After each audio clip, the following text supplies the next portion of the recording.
Here's Matt Walsh to misunderstand what a person is and why a person would be granted rights. And let's begin by setting the stage. It is a bloody stage indeed. It is a stage that has seen the slaughter of 60 million human children since Roe v. Wade. 60 million. Why do some of us find this slaughter to be unthinkable? Because you want pregnancy and childbirth to be a deterrent for extramarital and premarital sex. It's the same reason why your fellow Catholic, Rick Santorum, opposes the HPV vaccine. And an injustice. Well, because every single one of those 60 million were innocent and defenseless human beings. And it is always wrong to directly and intentionally kill innocent and defenseless human beings. Why add the stipulation that they be defenseless? If they're innocent but capable of defending themselves, it's sometimes okay? Directly is also a caveat that does a lot of heavy lifting. He wants to add that so he can sign off on unaliving anyone who ends up being collateral damage. It's as simple as that. Our position is very straightforward. That's our whole position. I just summed it up. Are you killing an innocent and defenseless human being? Then it's wrong. That's it. Given the other caveats you previously stated, that's clearly not it. The pro-abortion person here will respond with a few different moves. The first is to try to dehumanize the unborn, of course. He'll claim that the unborn child is not a human person and thus does not have the same moral standing and cannot make the same moral claims for itself that a, quote, real person can make. Well, let's take, for example, a zygote. This is the first cell that grows into an embryo and then a fetus. It's what immediately results from fertilization. This thing is one single cell. Why must we regard it as more valuable than any other single human cell? Why must we regard it as more valuable than an unfertilized human egg, for example, which is also a living human cell? Now, the idea that an unborn child isn't human, which is something that you do hear from pro-aborts, even supposedly educated ones. That claim would be more convincing if you were to give a specific quote. I find it's more common to say that a zygote or embryo is not a person rather than not a human. Again, why would a single-celled zygote be more of a person than any other single living human cell? Why is it more of a person than a single human erythrocyte or neuron? It's such a silly, absurd, anti-scientific notion that I'm not going to spend a lot of time on it. It's simply a scientific fact that the being in the womb is indeed a being, a living being. Every single living cell in your body is a living being. And it is a member of the human species. Now, we know that because all living things have to be a member of some species or another. If an unborn child isn't human, then what species is it? Since every single living cell in your body is a living being, and every living being is a member of some species, then every single cell in a human body is a living member of the human species, by the logic of Matt's argument. Is it therefore wrong to unalive any single living cell in your body? Now, oftentimes what you'll hear is, oh, it's not a human, it's a fetus. Well, that's like saying it's not a human, it's a boomer. Again, I would find it a lot more convincing that this isn't a straw man if you could quote a specific person who said that. I've never heard anyone argue that. It certainly isn't oftentimes what I hear. Okay, this is which maybe kind of works sometimes, but this is a stage of human development. Now, as for living, is it living? Well, there are only 3 states of being that a physical entity can be. And I think this holds true for the most part, except maybe at the quantum level. That would be most things are either alive, dead, or inanimate.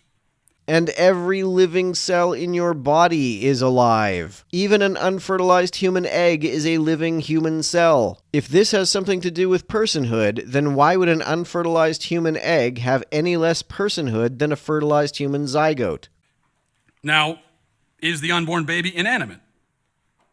No. Inanimate objects don't grow, they don't develop, they don't move on their own. They don't consume food. This podium right here is inanimate. It will never be anything other than this. It will decay and fall apart. You could cut it into pieces and build it into something else, but it's never on its own going to grow into something else. An unfertilized human egg isn't going to grow into something else without the help of a sperm, but a newly fertilized human zygote isn't going to grow into something else on its own either. It needs to be gestated. Why is there such a big difference in moral status between a newly fertilized human zygote, which needs to be gestated to grow into anything else, and an unfertilized human egg that just needs one more thing than a zygote does? An unfertilized human egg is a living cell. It's a living entity. And since every living entity must be a member of some species, that unfertilized human egg must be a living member of the human species. Therefore, if that's what makes a person, why isn't it just as much of a person as a newly fertilized zygote is? Because it's inanimate. Is the unborn child dead? Well, no, we know it's not dead because if it was dead, then we wouldn't need the abortion. So that leaves only living. Okay, so the baby is a living human.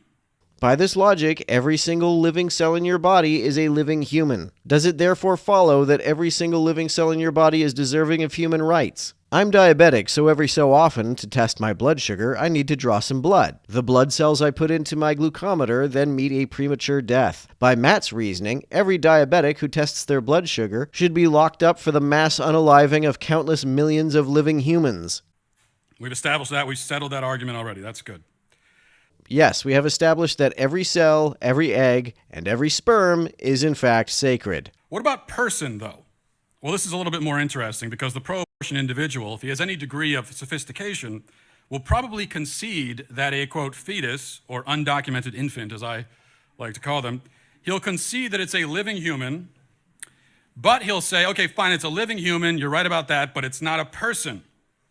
And he'll say that it's not a person because it's still developing and it is entirely dependent on its mother for survival. I agree that a fetus, at least prior to consciousness, is not a person, but not because it's dependent upon its mother for survival. It's because a necessary condition for personhood is the capacity for consciousness. And a fetus that has not reached 24 weeks of development is not capable of consciousness.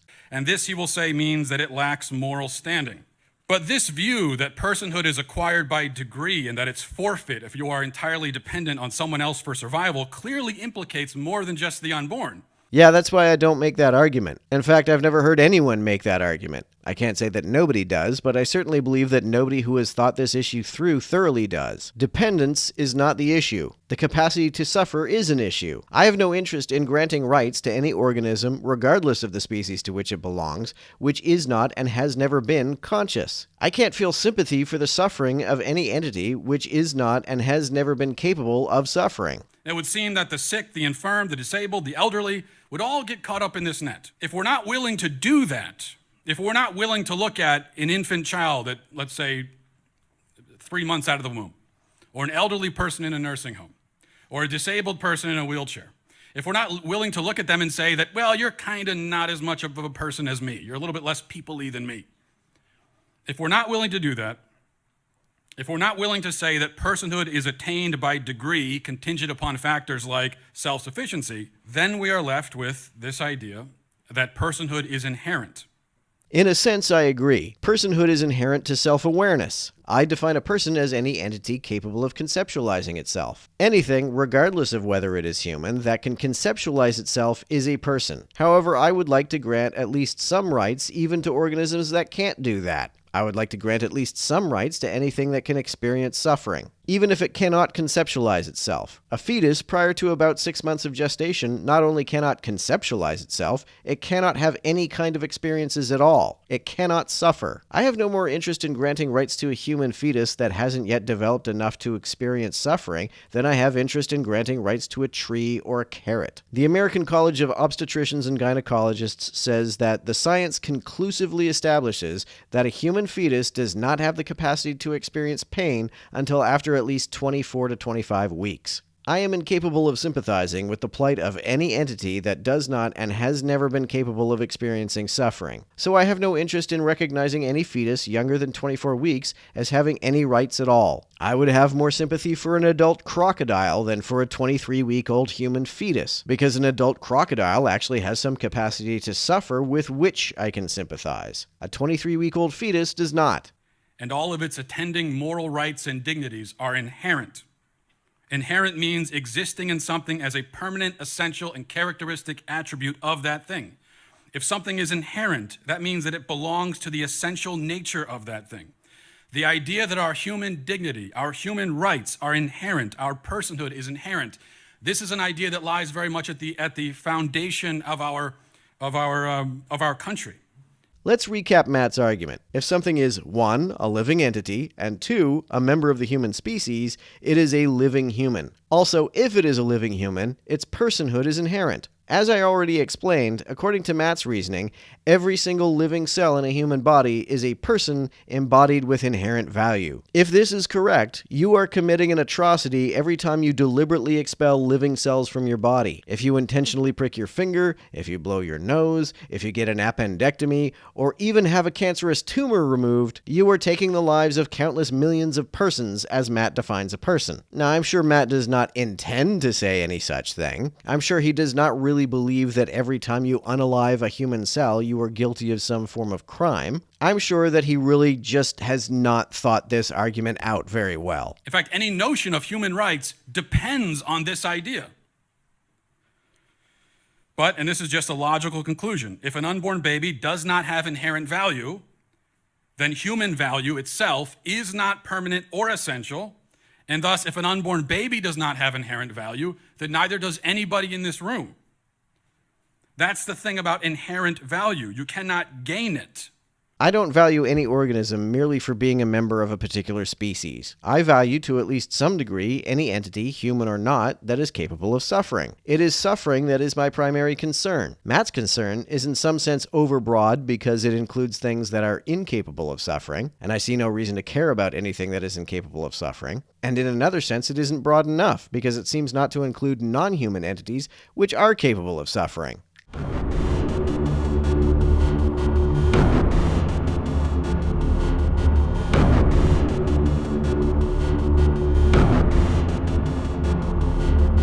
To everyone who helps me out on Patreon, you're a big help. Thanks so much.